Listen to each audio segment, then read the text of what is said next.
حضرت ابراہیم علیہ السلام کی عادت تھی کہ مہمان کے بغیر کھانا نہیں کھاتے تھے، اور جو کھانا مہمان کے ساتھ کھایا جائے اس کا حساب بھی نہیں ہوگا۔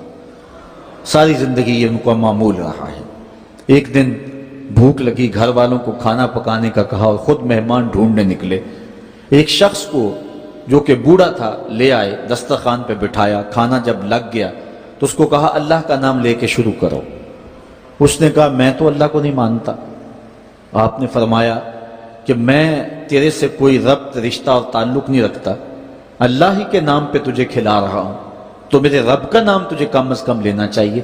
اس نے کہا میں تو بتوں کا پجاری ہوں اور روٹی کے چند ٹکڑوں کے لیے اپنے بتوں سے بے وفائی نہیں کر سکتا۔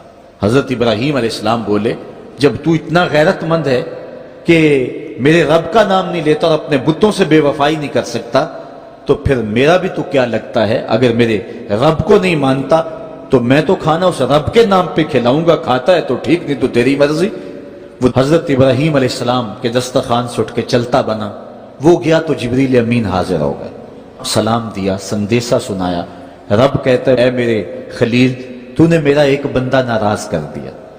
یا اللہ، وہ تیرا بندہ تھا، وہ تو تیرا نام لینا گوارا نہیں کرتا تھا، اور تو فرما رہا ہے کہ وہ میرا بندہ تھا۔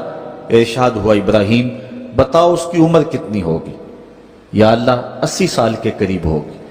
کہا اتنا عرصہ ہو گیا نا میں اس کو رزق دے رہا ہوں، تم ایک دن نہیں کھلا سکے؟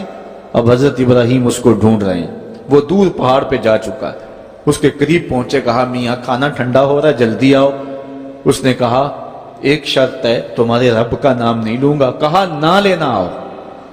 تو کہنے لگا لہجے میں اتنا گداز، اتنی نرمی کیسے آ گئی؟ تم تو کہتے تھے رب کے نام کے علاوہ کھلاؤں گا نہیں۔ کہا کہ اسی رب کا ہی تو پیغام آیا ہے کہ میں بھی اس کو دے رہا ہوں۔ اس نے کہا اگر تیرا رب اتنا اچھا ہے تو کھانا بعد میں کھائیں گے، پہلے اس کا غلام بنا لے مجھ کو۔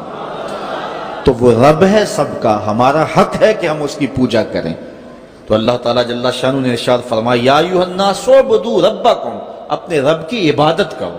ایک تو وہ تمہارا رب ہے، اور پھر الذی خلقکم، اس نے تمہیں پیدا بھی کیا۔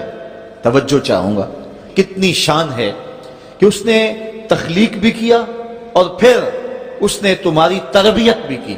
جو تخلیق بھی کرے اور تمہاری تربیت بھی کرے، کیا اس کا حق نہیں ہے کہ اس کے حضور سجدہ ریزیاں کی جائیں؟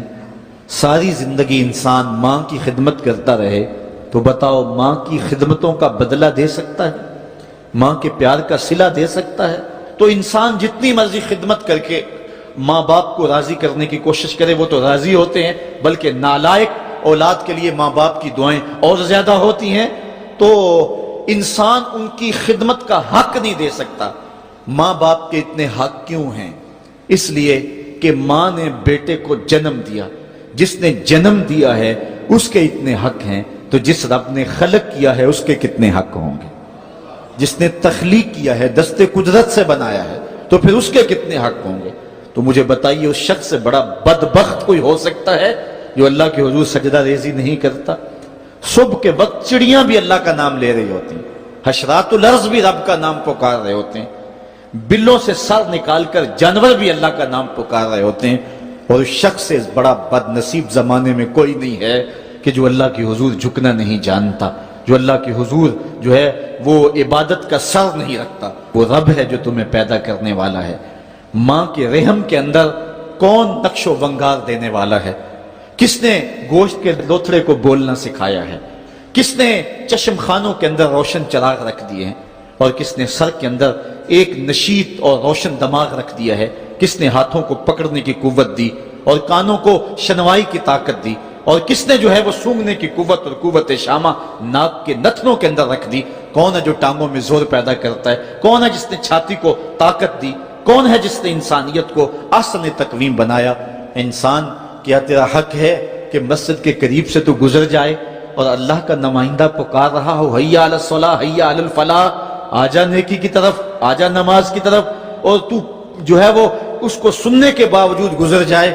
ایسا ہو سکتا ہے کہ تو اس کے حضور آئے نہ، حاضر ہی نہ ہو؟ یہ بد نصیبی نہیں تو اور کیا ہے؟ اللہ تعالیٰ جل شانہ ہمیں اپنی عبادت کی توفیق نصیب فرمائے۔